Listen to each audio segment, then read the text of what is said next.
What's going on, yo? This Pito back with another book review. Today we doing The Art of War. Now, as a kid, growing up and being in the hood, I heard so much about this book. So many people referenced it, talked about it, all these so-called G's and gangsters and all these people that I grew up around. And as I actually get older and I read the book and have a better understanding, it's kind of funny to me, to be honest. Not that the book is funny, just people's interpretations of it is funny to me. And somebody probably gonna find my interpretation of it funny, but it definitely was a good read. It's Pito with another book review. Let's get it.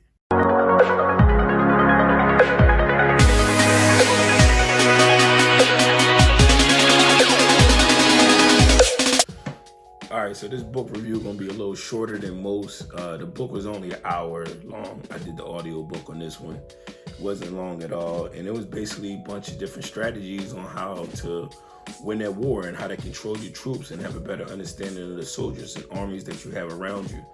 And it basically was a strategy book. And some of the things apply now, some of them don't. Now, if you want to look at it metaphorically, that will have to be a whole nother different book review, to be honest. And there's some things that went over my head, some things didn't. But we're going to get into the things that I thought was the most interesting, the things that stood out to me about the book. You feel me? I'm going to read some of the stuff, some of the notes I took down, if you don't mind.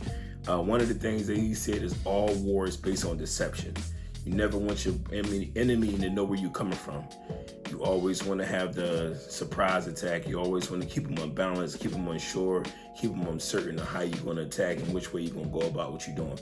So that was definitely one thing that I thought was dope that he had in his book. He said, if you know yourself and you know your enemy, you will win all your battles. He said, if you don't know yourself, but you know your enemy, you will lose every battle. He said, if you know yourself and don't know your enemy, you'll win half the battles. So basically, knowing what you're getting yourself into and knowing yourself will help you be more prepared for any challenges that come your way. But if you only know half the battle, you're kind of taking a chance.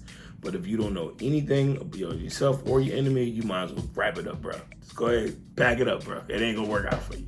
Another thing that he talked about in his book that from my understanding, not to get too high or too low from the wins or the losses. That's one thing that he definitely said that I definitely stood out to me, was to not to get too high or get too low on whatever's going on in your life, whether you winning or whether you losing. And I got this from the superior man as well, especially being in relationships with people. You cannot ride the waves of other people. You have to maintain a solid ground and let people go up around you, because if you ride other people's waves, it'll drive you crazy.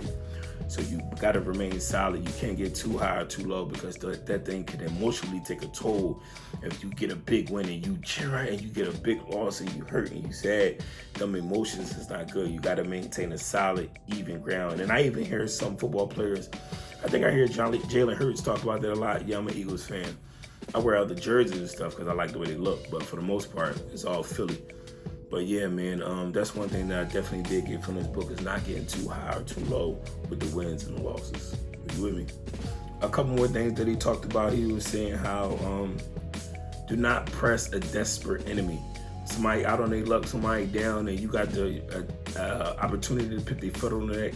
That may not always be the best way to go about it, because that's when people could be the most dangerous, when they ain't got nothing to lose.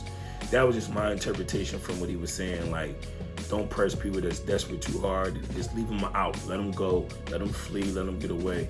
And just metaphorically, just know to take your wins when you get them. Don't be too greedy. Don't be too quick. Don't be too hasty to act and overreact. Or just because you feel like you got the upper hand, sometimes you just need to chill. Let that person have an out. Let that situation have an out. And you could just bow out gracefully and take your win for a win. You feel me? One thing he said, the art of war is based on our enemy not coming, but our readiness to receive him. So basically, we're not saying if he's gonna come or not, but regardless of what happens, we're gonna be ready. We're gonna be prepared. So you always hear that say, like, good times prepare weak men, or something to that effect. I know I'm butchering it, forgive me. But it's like just being ready for whatever. Like, things may be peaches and cream and everything may be good and looking lovely, but you still got to prepare for the worst times. And that's something that I'm learning right now, because I'm dealing with a lot of things I'm going through right now in life.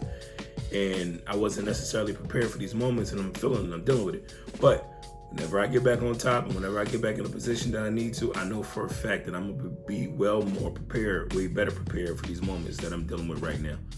You feel me? And another thing that he went through, this is probably the last thing I'm gonna talk about, was he was saying 5 dangerous traits that your general could have. He was saying recklessness can lead to destruction, cowardice can lead to capture, a temper can be provoked by insults, a delicacy to honor, which can be sensitive to shame. And he was saying over solitude to the men can lead to worry and trouble. So basically, don't be too mad, don't have no temper, don't have no ego, and don't be so worried about every little thing, every little emotion. And remember, not riding that wave is from my understanding of all these 5 things that could lead to a bad general. So don't be angry, don't be quick to be emotionally about somebody coming at you.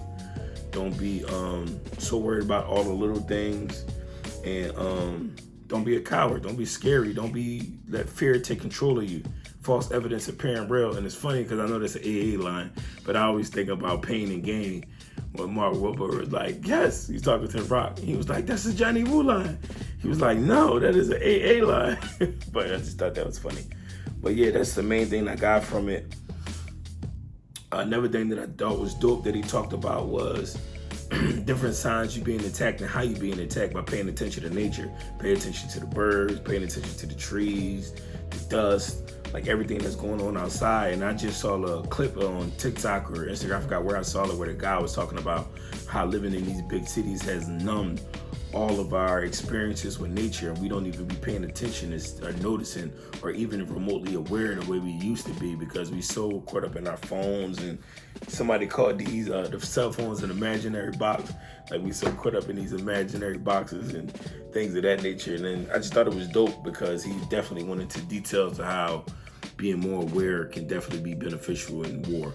But definitely a dope book, man. What I got from it, man, is remain solid, remain consistent. Don't be scared. Don't be too hot-tempered. Don't be too greedy. And just be aware of your surroundings and be prepared and ready for whatever. Definitely a strategy book. If you have read Art of War, please let me know what you think. It's Pito with another book review. Out here. What's going on here? This is Pito. If you into books, you into reading, you into learning, hearing things that you never heard, stories that you never heard, and learning to work on your mental health to develop and becoming a better person, a better man, a better son, a better father, follow me, subscribe. Help me get my subscribers up. I'm trying to get to 1,000 subscribers. Right now I'm at like 2. But nah, in all seriousness, if you're really into the things that I'm into, follow me. I'm going to be dropping dope content all the time. It's Pito. Check me out. Follow me. Engage with me. Let me know y'all want to read some books, what y'all want to talk about. I'm here. It's Pito. Let's get it.